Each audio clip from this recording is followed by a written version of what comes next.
Your first camp as a freshman, how much of an element of just trying to keep your head together is there for some of these freshmen today?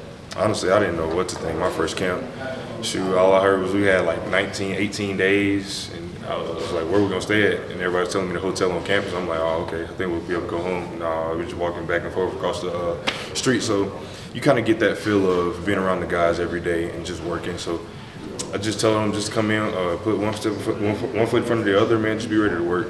Kind of like I got for the young guys. How excited are you for training camp? I'm excited. I'm ready to go see what our team has to offer. We got a lot of young guys that got to step up in different positions, as well as myself. So just ready to go see what we have. Have you got that mentality going from summer workouts to training camp?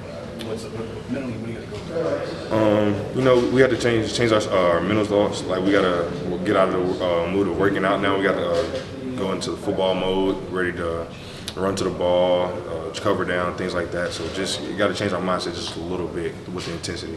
Have any of your teammates that just got drafted given you advice for how to become more of a leader on this team?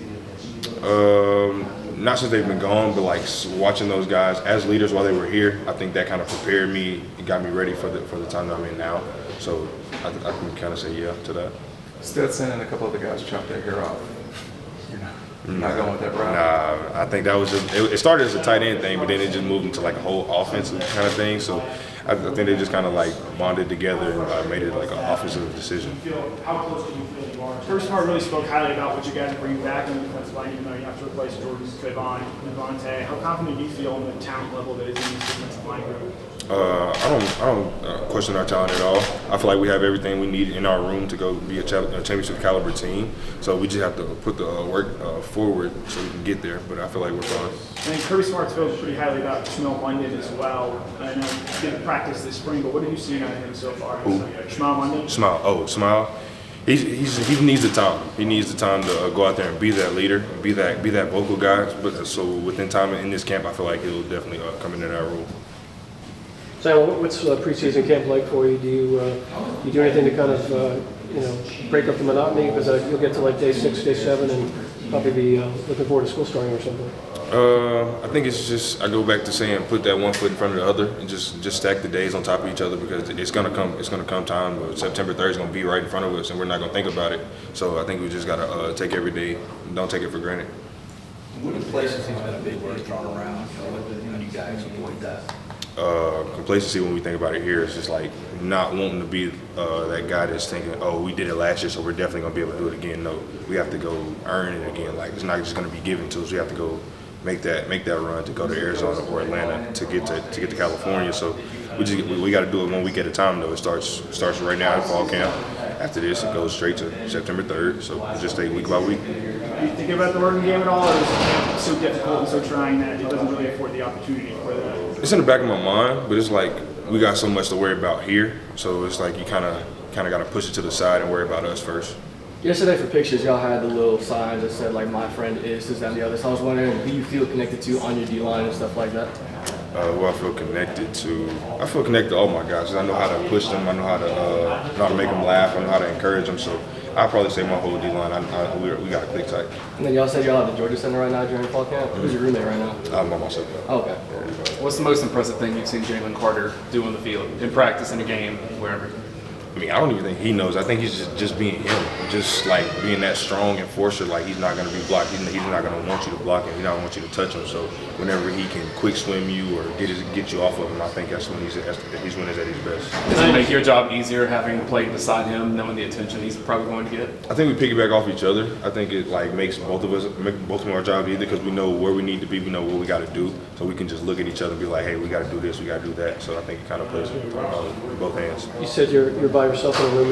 You have your own separate rooms? I think older guys kind of do. Veteran guys have been here three plus. They got their own rooms, but the younger guys they put them together so they can film study things like that. So, as a whole, what have you kind of seen from the defense from last year going into this year? Like, what are some of the strengths and places and areas of improvement that you have noticed from, or at least where you step in the field? Strengths. We're going back to that no-name defense, like it's always been.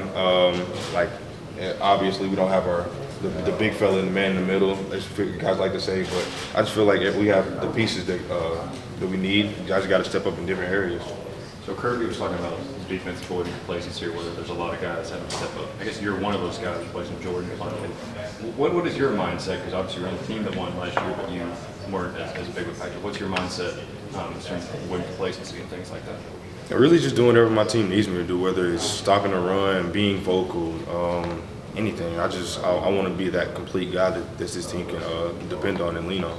How excited are you to kind of be stepping into Jordan's shoes, Devontae's shoes, and I guess be on the field for him? I'm ecstatic, sitting behind those guys and just watching those guys work throughout the week and throughout the years that they were here.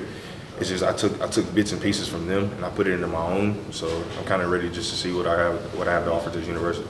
How much pressure is it to step into those kind of shoes? Not much. I mean, I know a lot of people try to put it on me, but I mean, I'm only one person. I can go out there and do what I can do, but at the end of the day, I prepare myself. I know what I have to offer, so I'm just ready to work. You said you think y'all have the pieces to replace. I mean, y'all obviously lost, judging by the NFL draft, a lot of talent on defense. What makes you think that y'all have the guys that can step in and kind of keep it going, the dominance y'all had last year? Just the way we recruit, man, and the way we work. Guys actually want to come here and be great, and when you have the guys that want to come here and actually do the right things, and do the right steps to get back to where we want to get to, I think we can be special. Stepping into that increased role next year, what do you feel like your number one focus of improvement is, especially going into fall camp? Really just being a leader, being a better leader. I don't talk a lot. I like to lead by my actions, and that's definitely going to be a part of these 11 days. Being that vocal leader defense needs. Can you completely define what no-name defense is for you guys?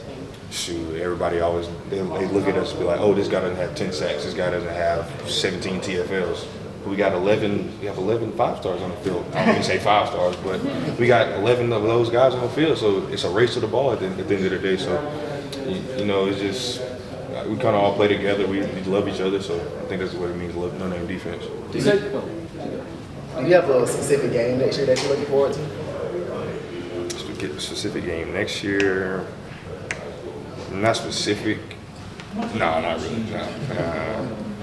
You've got the consistency with Coach Scott, but do we overblow the importance of a defensive coordinator change from Lanning to Shu and Coach Muschamp, or do you guys really notice that at all? No, not really, because all of our coaches are very vocal in our meetings.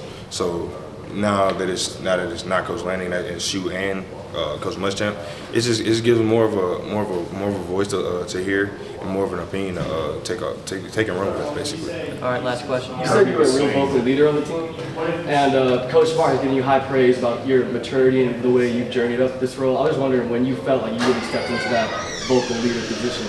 I'll say going into the spring, I kind of seen that in myself. I had to bring it out of myself more than I wanted to, so I'll say that. What was you saying? I would say Kirby was saying Smile Mondon is one of the best athletes he's ever seen. Just from a defensive lineman, that guy that's playing behind you, what do you see from him in terms of that athleticism inside linebacker? Because he wasn't very active this spring, so I'm really ready to see what he can do this fall camp as being vocal, being that guy who comes downhill, fills the gaps. He can drop in coverage. I'm ready to see what he can do.